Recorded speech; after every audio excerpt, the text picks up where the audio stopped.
புள்ளிமா TV. ஒரு பசுமையான கிராமத்துல ஒரு குரங்கு வாழ்ந்து வந்தது. அந்த குரங்கு எப்போவும் துள்ளி குதிச்சு விளையாடிக்கிட்டே இருக்கும். ரொம்ப மகிழ்ச்சியாவும் சுறுசுறுப்பாவும் இருக்கும். ஒரு நாள் அது ஒரு பெரிய தென்னை மரத்தை பார்த்தது. உடனே அதுக்கு ஆசை வந்தது. அந்த மரத்தின் உச்சிக்கு ஏறி தேங்காய் எடுத்து சாப்பிடணும் அப்படின்னு. ஆனா அந்த மரம் மிகவும் உயரமானது. எவ்வளவோ முயன்றாலும் குரங்கால மேலே ஏற முடியவில்லை. குரங்கு சோகமா உட்காந்துட்டு இருந்துச்சு.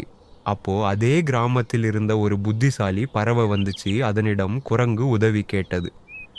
பறவை சிரித்து கொண்டு சொன்னது, உனக்கு பசி இருந்தால் கீழே விழுந்த தேங்காய்களை சாப்பிடலாம். உன் திறமைக்கு ஏற்ப வாழ கற்றுக்கொள். அதன் பின் தான் குரங்குக்கு புரிந்தது. அன்று முதல் கீழே விழுந்த தேங்காயை எடுத்துக்கொண்டு மகிழ்ச்சியுடன் சாப்பிட்டது. குழந்தைகளே, நாம நம்ம திறமைக்கு ஏற்ப வாழ கற்றுக்கொள்ளணும். தேவையில்லாத ஆசை சிரமம் தரும்.